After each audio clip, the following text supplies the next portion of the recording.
Thank you so much. That is so lovely of you. And I thank you so much also for acknowledging the moment we're in. The books that I recommended are specifically, I don't know if all of you have heard of this initiative or not, but this week there is an initiative called Black Publishing Power, and where people are challenged to buy 2 books by Black authors this week. I would add that I think that should be every week.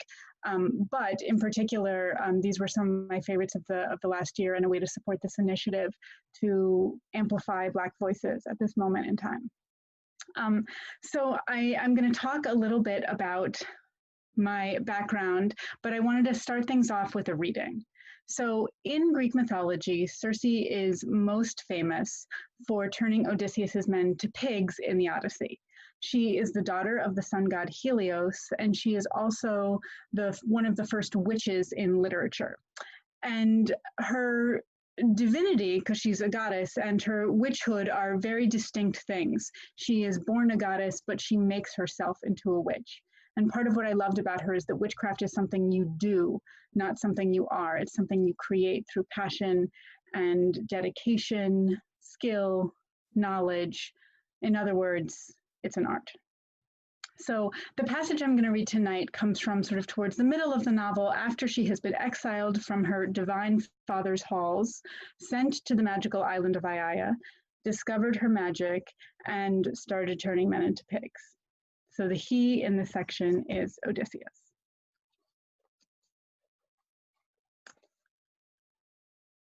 He asked me once, "Why pigs?" We were seated before my hearth in our usual chairs. He liked the one draped in cowhide, with silver inlaid in its carvings. Sometimes he would rub the scrolling absently beneath his thumb. "Why not?" I said. He gave me a bare smile. "I mean it. I would like to know." I knew he meant it. He was not a pious man, but the seeking out of things hidden. This was his highest worship. There were answers in me. I felt them buried deep as last year's bulbs growing fat. Their roots tangled with those moments I had spent against the wall, when my lions were gone, my spell shut up inside me. After I changed a crew, I would watch them, scrabbling and crying in the sty, falling over each other, stupid with their horror. They hated it all, their newly voluptuous flesh, their delicate split trotters, their swollen bellies dragging in the earth's muck. It was a humiliation, a debasement. They were sick with longing for their hands, those appendages men use to mitigate the world. Come, I would say to them. It's not that bad. You should appreciate a pig's advantages. Mud slick and swift, they are hard to catch. Low to the ground, they cannot easily be knocked over. They are not like dogs. They do not need your love. They can thrive anywhere, on anything. Scraps and trash. They look witless and dull, which lulls their enemies, but they are clever. They will remember your face. They never listened. The truth is, men make terrible pigs. Thank you. So my interest in Circe and in mythology in general goes actually back quite a long ways into my childhood. My mom was a librarian and an avid reader.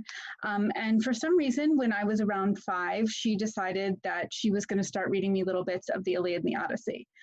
She went on to get her master's in early childhood education and has since completely disavowed doing that and is really horrified that she did it. But I think it is a sign that she knew her daughter because I fell in love with these stories. And I think what I loved about them actually wasn't so much the fantastical elements. It wasn't so much the monsters and the fates and the avenging gods, although that was a piece of it. But to me, these stories felt incredibly human and incredibly adult. And I think that's still what draws me to them today. You know, the Odyssey, if you sort of take out the gods and monsters, is really the story of this exhausted war veteran who is desperate to get home to his family. And when he finally gets back home, he finds that it's much harder to re-enter his old life after 20 years away than he thought it was going to be. And I feel like that's a story that we could tell at many different points in human history. And on top of that, I think if we go out even a step further from that, and we can sort of imagine the Odyssey is a story of someone who is lost and wants to go home. Odysseus spends the whole poem longing for his nostos, is the Greek word, his homecoming. And that's where we get the English word nostalgia. That's sort of the pain we feel when we think of home when we're away from home. So that story of someone who's lost and trying to find their way home, I mean, I think that is a universal human experience in most people's lives. And that was really what resonated with me. So I went out and I tried to find all the versions of the myths I could as soon as I could read them for myself.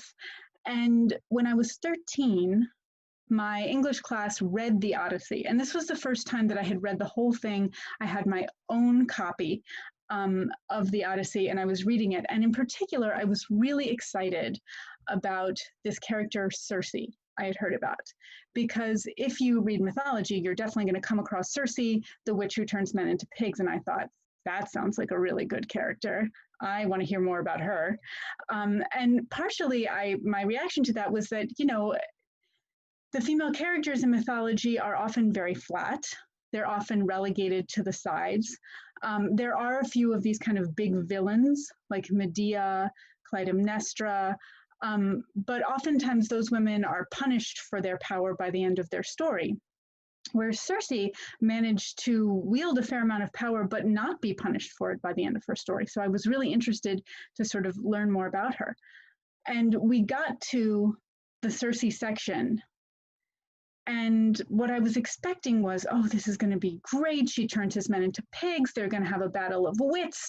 Odysseus is smart and complicated. She's smart and complicated. Finally, someone who can stand up to Odysseus. But if you've read the Odyssey, you know that what actually happens in the scene is that she turns Odysseus's men into pigs. He goes to confront her. He's had some help from the god Hermes, who's given him something to make him immune to her spells. He pulls his sword on her and threatens her. And she screams, falls to her knees, begs for mercy, and invites him into her bed in like one speech. And I remembered this feeling of deep frustration and anger as a 13-year-old, feeling like, what? That's it? That's all she gets? The fact that she had to be literally put on her knees in front of the male hero was very frustrating to me. My school talked a lot about phallic symbols, so, you know, the sword did not escape my notice. I felt like, you know, here's this really interesting character, and she literally has to be squashed down in front of the male hero to sort of get out of the way of his story. So that feeling, I didn't know that that feeling would eventually be the seed for Circe, but it really was. Now, I ended up falling in love with Latin when I took Latin, and falling in love with Greek when I took Greek, and getting to read the Iliad and the Odyssey in Greek was this revelatory experience for me. I thought I had loved them, but getting to really dig into the poetry was so electrifying that I ended up getting my master's in classics. And so I encountered Circe many more times. And as an older student, I was drawn to her because I felt like she had gotten a really unfairly bad reputation in later versions of her story. That actually, in Homer, after that moment where, you know, she and Odysseus, she kneels to Odysseus, they do in fact become lovers. And then she says to him, I see that you and your men are exhausted. Stay on my island and heal as long as you need to. And he takes her up on it. He and his men stay for a year on her island. She transforms them back from pigs into men. As an extra bonus, she makes them younger and stronger than they were before. And she basically takes care of him for the whole year. And at the end of the year, he actually doesn't want to go, which is pretty extraordinary because I mentioned his longing for nostos, for his homecoming. He spends the whole Odyssey agitating to leave every single place they go, except Circe's island. His men have to come to him and say, okay, it's time to get going, remember Ithaca. And so he says, okay, you're right. And he goes to Circe and says, okay, it's time for me to leave. And Circe says, great, here's what you need to know. And she gives him this incredibly specific advice about the monsters he has to face, the trials he has to undergo. And then she gives him all these supplies as well. So actually, she ends up being one of the most helpful characters that he encounters. Yes, she's frightening and scary, but she is also benevolent and healing in the second half of the Circe episode. But in later versions of Circe, she is just this pretty much a straight up villain. She is the man hater. She's the spider at the center of the web, luring men in, the seductress, the foul witch, all these sort of very, very flat, negative portraits of her. And I thought, well, I want to write about Circe, but I want to at least go back to the Homeric version, which, while flat and frustrating, at least she was allowed to have different aspects of her personality. And whenever I approach these myths, I really like to approach them from a psychological perspective, from imagining, how can I imagine my way into these characters? How can I try and take them seriously? Yes, they're these epic, larger than life figures, but what if they were real people? How would they think? How would they see things? So I started digging into her psychology from that perspective, trying to imagine how you might get to be a witch, how you might get power to turn men into pigs, and maybe most importantly of all, why do you turn men into pigs? Later authors, those same authors that villainized her, treated it basically like, well, that's how women are, right? You give them any power, they'll turn you right into a pig, which is a really sexist answer and also a really boring answer. And one of the things that I found extraordinary the more I dug into the Circe episode in Homer was realizing that no one ever asks her why she's turning men into pigs. Odysseus, the most curious man in ancient literature, just lets it go. And so that was one of, kind of the core questions about her, is how does this start happening? As I started to think about writing her novel, I was also thinking about how can I make sure that this is Circe's story? And in that, I sort of felt like, I almost felt like I was being invited to tell it from her perspective, because what I came to realize is that the Odysseus episode the Circe episode in the Odyssey is actually narrated by Odysseus. Most of the Odyssey is told by the poet, but that section is Odysseus getting hospitality from some people and telling them about his adventures to try and impress them. And once I realized that, I started to realize, actually, why are we believing anything Odysseus has to say? He is the great liar of ancient literature. And so once you start realize, this is Odysseus trying to impress people, the Circe episode starts to look a little bit different, right? There was this, terrifying witch, and she totally got the jump on my men, but then I tamed her, and she threw herself at me, and she was super hot, which is pretty much what he says over and over and over again. And what you realize is every time he's talking about how mysterious and beautiful Circe is, what he's really saying is, look how great I am. And so the whole episode serves as a way to burnish Odysseus's own legend. So I came at the project from this perspective of, okay, Odysseus has had 3,000 years of self-aggrandizing. Let's put him out of the way and imagine how this might look to someone else. And I really wanted to make sure that Circe was the center figure. So in the Odyssey, she's a cameo. She's there for 2+ books of the Odyssey. So very deliberately, I flipped that, and Odysseus only appears in 2+ chapters of the novel. And I definitely held him to that, because I really wanted this to be about her. And turns out that she has all this stuff about her that has absolutely nothing to do with Odysseus. She is the daughter of the sun god, as I said, so she's related to all these other figures in Greek mythology. She's the aunt of the Minotaur. She's the aunt of Medea. And she's related to Prometheus, the great fire bringer, who brings civilization and sort of help to mankind when the gods are being cruel to them. So there were all these fascinating associations, but most of all, to go back to what initially drew me to these stories, I saw this as a story of a woman finding her place, trying to find her voice and her power, and struggling to carve out a place for herself. Is it even possible to carve out a place for herself in a world that is profoundly hostile for her having that kind of independence? So that was really the core, that I was looking at her as a person trying to find her voice, and also, I mentioned before, as an artist trying to find her voice. And one of the things that also was sort of an intriguing detail, the way I go through mythology is when I'm writing about a character, I try to find every possible reference to them in the ancient literature that I can. And then I sort of let that stew in my mind for a while. And some of it I use, much of it I use, some of it I don't use. But I kind of see what are the bits that grab me and stay with me. And one of the things that really stuck out for me with Circe is this sort of throwaway description of her in the Odyssey as the terrifying goddess who speaks like a human. And that word, speaking like a human, is just one word in the Greek, audeasa. But it's really a mysterious word. Scholars have debated it. But as a novelist, I immediately thought, well, she is able to communicate humans. She's born a goddess, but there's this piece of her that doesn't belong to that world. She's kind of caught between worlds. I think characters like that are really interesting because they have really interesting perspectives on both sides. They never fully belong to either. And of course, the Greek gods are absolutely horrendous in the ancient stories. They're petty and cruel, selfish, nasty, vindictive. Basically, today we would call them sociopathic narcissists. So here is Circe, born into that family, but with this piece of her that wants to be human. And so for me, what that idea of speaking like a human really meant is that Circe has the ability to feel empathy and to long for connection. And so that sort of became, that one word in the Greek became part of the overarching structure of the novel and really a core piece of her personality.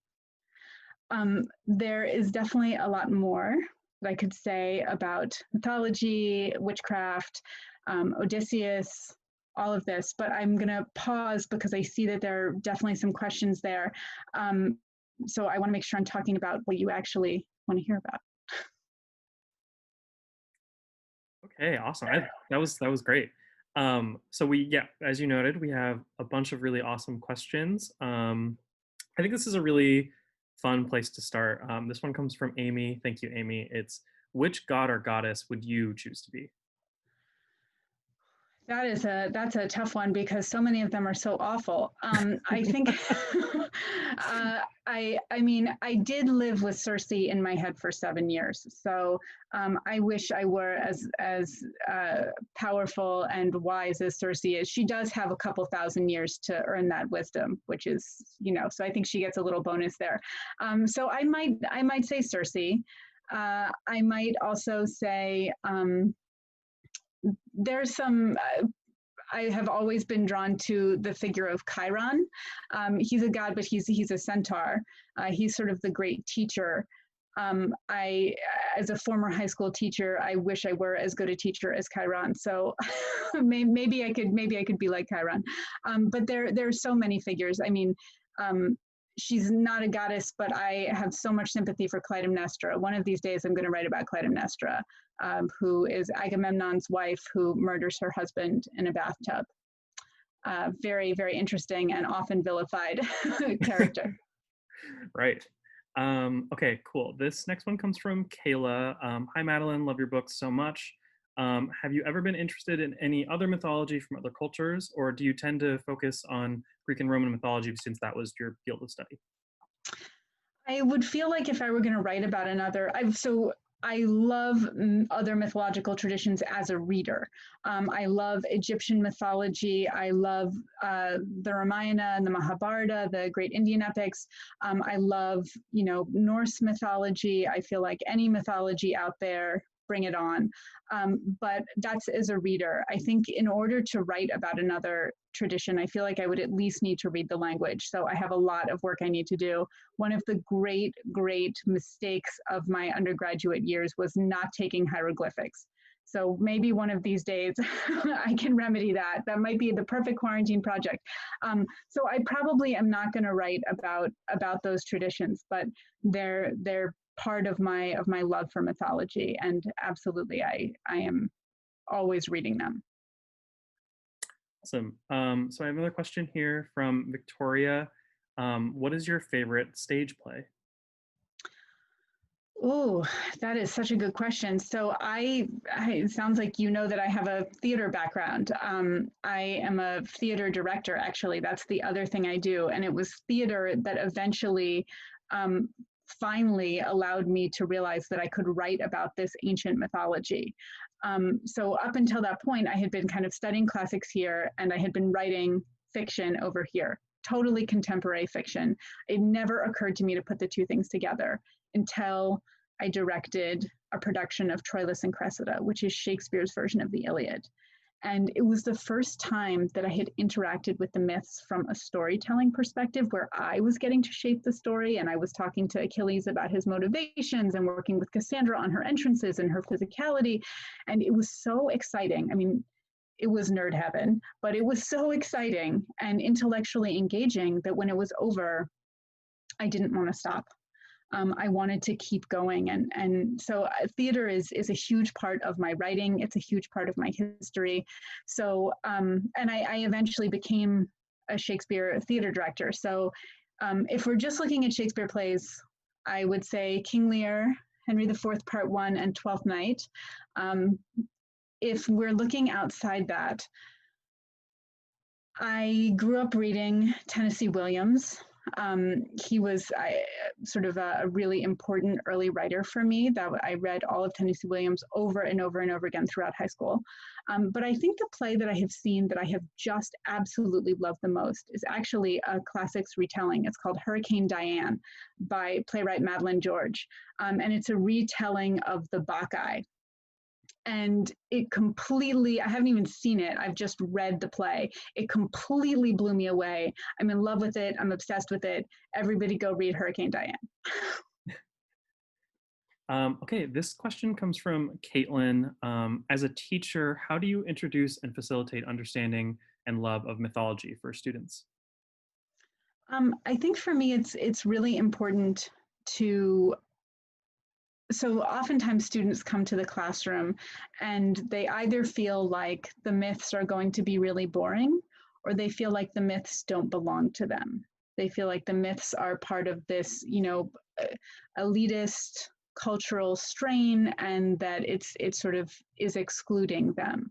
And I totally understand that feeling, because classics does have a long and very damaging and hurtful history, being co-opted by things like white supremacy. The Nazis loved classics. It's very disturbing how classics has become sort of this shield that people try to use to grant legitimacy to injustice. So I try to be really explicit about that with students who feel like this is not their work. And I try to say to them, Homer was coming out of oral tradition. These were stories that were told and retold by parents to their children, by grandparents. They belonged to everybody in the ancient world. And I think they still belong to everybody. I also just try and let the stories sort of resonate down through the centuries. And I don't feel like I have to really do anything to do that. I think students get it right away. So, one character I talk about a lot in class, or that I often find students really resonating with, is the figure of Cassandra. Cassandra is, in some stories, raped or assaulted by the god Apollo. She still refuses him and fights him off. He curses her to always tell the truth, but never be believed. I mean, the idea that a woman would be trying and trying and trying to speak the truth and no one would listen to her is, that's today. It's as if 3,000 years has not happened at all. And I think students really see those parallels, and, it can be, so I think I don't really have to do anything to the stories except just say, this is, humanity has not changed. We are still dealing with a lot of the same stuff that we were then. Absolutely. Okay, so this next question is a two-part question. It comes from Grace Lynn. The first question is, did the visions of what you wanted both Circe and Song of Achilles, of what you wanted both of them to be, change from the beginning of your writing process? And the second question is, do you have a favorite word or phrase in Greek? Ooh, what a good question. Oh,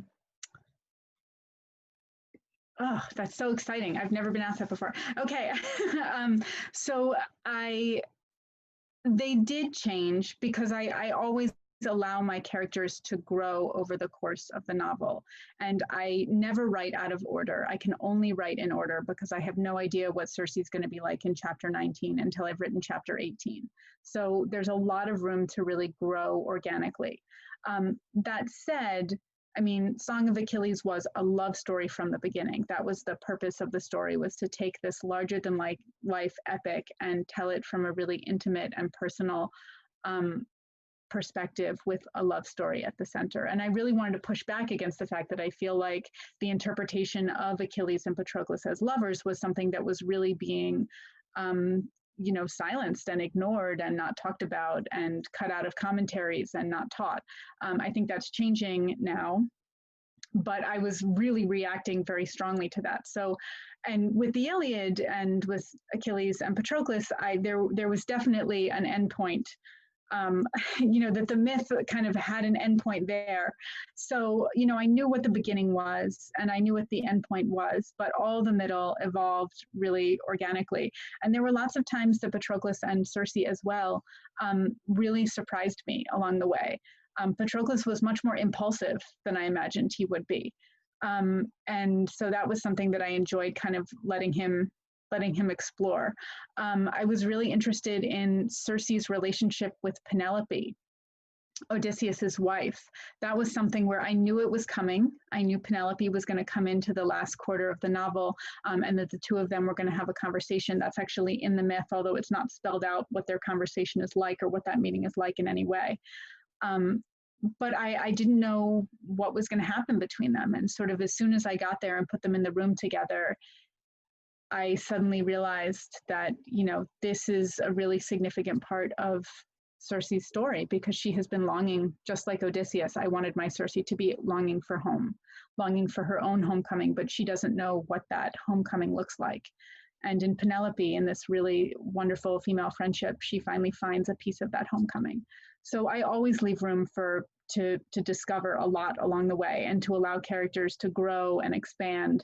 The character of Daedalus in Circe also really grew a lot. I expected him to just be a cameo, but he ended up being this really significant piece of her story as the first fellow artist that she meets. And that's also actually part of her bond with Penelope, is the two of these women are artists, they're survivors. So yes, I know, but I allow things to change. So in terms of my favorite Greek phrase, so this is going to sound kind of funny given that I love reading long books and my books they're not, long, but they're not short either. But Callimachus always says, the poet Callimachus said, mega biblion, mega kakon, which means big book, big evil. Now, he was a lyric poet, so his job was to push back against the epic poets and say, actually, if you're writing in this long form, you're spending all these words, you're wasting, you have to get it as small as possible. Mega biblion, mega kakon, you want to sort of boil it down to the perfect poetic essence. And what I like about that is that I love poetry, and I love lyric poetry in the ancient world, in the modern world. And I often start my day reading poetry because I think poetry is doing exactly what novels are doing. They're just doing it really compressed and really compacted. And so it reminds me that I want every word in my novels to be load bearing. I really want to be, making everything work. So I might say that. And then I would say the first line of the Iliad, sing goddess of the destructive rage of Achilles, which was the first line that my mom read to me when I was a kid that totally got my attention. I think this is sort of related to what you're talking about. This question from Will. As both Circe and Patroclus are side characters in their original appearances, when you stepped into the role of writing them as your main characters, who was harder to write? Patroclus because he was first, or Circe because you had already given a voice to this type of character once already? They were both hard in their own ways. So Song of Achilles took me 10 years. Circe took me 7. So I guess you could say Circe was 3 years easier, but I also was not working full time at the same time. So I think I might say Circe, because she was a goddess, and I really wanted to make sure that sort of her conception of time and the way that was reflected in her voice was very was there and very organic. And so I sort of had to imagine myself into the brain of a goddess, of a being who had lived for millennia, which was tricky. But definitely, I mean, I wrote in the case of both of them, around the 5-year mark, I had written pages upon pages upon pages, and they were all junk. But I had to write those 5 years of pages in order to finally get to the character's voice. So in a sense, I guess I struggled with them equally. And then around the 5-year mark, I had this crisis where I thought that, well, I guess I can't do it. I guess I can't write this novel. I have a career that I love as a director, as a teacher. Maybe the world doesn't need this novel. With Circe, I thought, well, I guess I'm just going to be a one novel novelist, and that's it. But in both cases, the characters, Patroclus and Circe, just wouldn't leave me alone. I felt like that to give up on the book would be to give up on them. So that's what kept pulling me back. And eventually I sort of got it. And in both cases, the voice came to me with the first line of the novel, and then I could sort of go from there. But it was 5 years of wandering in the wilderness for each of them. All right. This next question comes from Claude. What do you think of the Lightning Thief series? I'm reading it to my kids, this is Claude, and have some frustrations and some happiness with it. And I wanted to expand that, just like what are some like favorite and like least favorite adaptations that you've experienced? So I have only ever read the first one of the Percy Jackson series, which I feel really guilty admitting, because so many students have come to my classroom and said, I'm here because I love Percy Jackson. So on that level, I'm really grateful. I have heard that there are definitely some frustrating things about, some things that people wish were different. It was so long ago that I would have to go back. I mean, I remember I read it as an adult, and it's it's written for much younger. So I wasn't expecting it to be, an adult, an adult literary novel. I thought it was very funny that his Circe turns men into guinea pigs because they're much more convenient to deal with than pigs. So, the little bits of humor and the playfulness and encouraging students to be playful with the myths, I really appreciated. But I also understand that there's some, I always struggle with blood will out stories, stories where, sort of the power comes from the bloodline. And I think I really wanted to fight that in Circe a lot, that being a witch doesn't come from who you're born from, it comes from how your life choices. And although there are witches in Circe's family, there are witches elsewhere. And in fact, one of the major characters becomes a witch at the end. So I always prefer not blood will out stories. In terms of great adaptations, I mentioned Hurricane Diane. I love Anne Carson's translations of Sappho, if not Winter. Highly recommend. I would say I think Emily Wilson's translation of the Odyssey, and I know that's not quite an adaptation, but as Emily Wilson very strongly says in her introduction, every act of translation is also an interpretation. It's also sort of, reaching into the work and having to make 1,000 decisions that have a cumulative effect. I also really like how she opens up the work in a lot of ways. For instance, questioning sort of things that we have taken as fact, but in fact are just kind of translation, the way things have been translated. So for instance, Odysseus' society is a slave society. And a bunch of times these women who are slaves are translated as the maids, which really means something very different than, an enslaved person. And so she goes back to the Greek. The Greek means female slave. And so sort of things like that, I think she's really, really smart about that. The chapter with Odysseus and the Cyclops, she calls the pirate and the shepherd That's Odysseus the pirate and the Cyclops the shepherd, reminding us that actually this is the Cyclops' island that Odysseus has come to and has literally invaded his cave. So, I feel like she is kind of trying to push back a little bit against the way we look at the Odyssey, or we've come to look at it. So I think that's a terrific, terrific translation. Also, she's a great Twitter follow. If any of you are out there on Twitter, she's so smart and ferocious, and she's really, really funny on Twitter. So I highly recommend. I would say I love Kamala Shamsi's Home Fire, which is a retelling of Antigone. It was so good that when I was halfway through, I was like, oh no, this is Antigone. This is going to end terribly. But I had completely forgotten. I'd completely forgotten. She had totally convinced me of it. I love Tayari Jones's An American Marriage, which was actually inspired by the Odyssey. Except the mechanism of spousal separation, instead of it being this 20-year-long, war and wandering, is instead wrongful incarceration.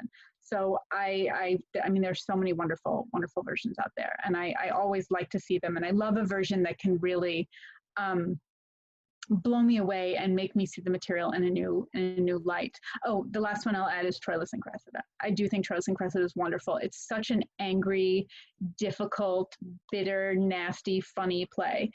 So if you love the myths, I highly recommend it. Shakespeare doesn't like any of these characters. He lets them all have it.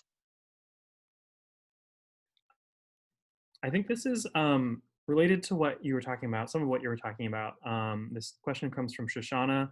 The Odyssey and the Iliad both feature objectifying portraits of women. How do you come to terms with that in your work? Do you ever feel want to simply ignore what's in the source text? And do you feel restricted by working with those details in ancient texts that don't quite square with our current values? Absolutely. So one of the things about adaptation is oftentimes there's a lot of talk about adaptation is about how faithful it is. Actually, how faithful it is doesn't matter. And I feel like that's, speaking of like a weird faithful Penelope, that's like a weird gendered way to talk about it, as if we have to all be loyal, like loyal wives to the original source material. So how close you write to the material has absolutely nothing to do with how successful the adaptation is. And so I do feel that I can change things. And with Circe, I deliberately wanted to. So my Circe does not kneel to Odysseus. And I knew she wasn't going to. And that was sort of, I wouldn't have written the piece if she had to kneel to Odysseus in the scene where they meet. So I like getting to push back and kind of, fight back against those things. Because Song of Achilles is narrated by Patroclus, he becomes more aware of how objectified and how poorly women are treated in his society over the course of the novel. But I also wanted him to start with some blind spots about that, and to sort of some romanticization and sort of missing some of that. He's a very empathetic and very observant person, but he comes out of a society that doesn't acknowledge that at all. So he has to sort of come to that. Ditto with Circe. I wanted Circe to struggle with some internalized misogyny, that over the course of the novel, she has also taken on some of these negative attitudes towards women, and she has to kind of fight through that as the novel goes along. But I absolutely encourage people to completely change things, and you don't have to keep it the way it was if any of you are writing adaptations.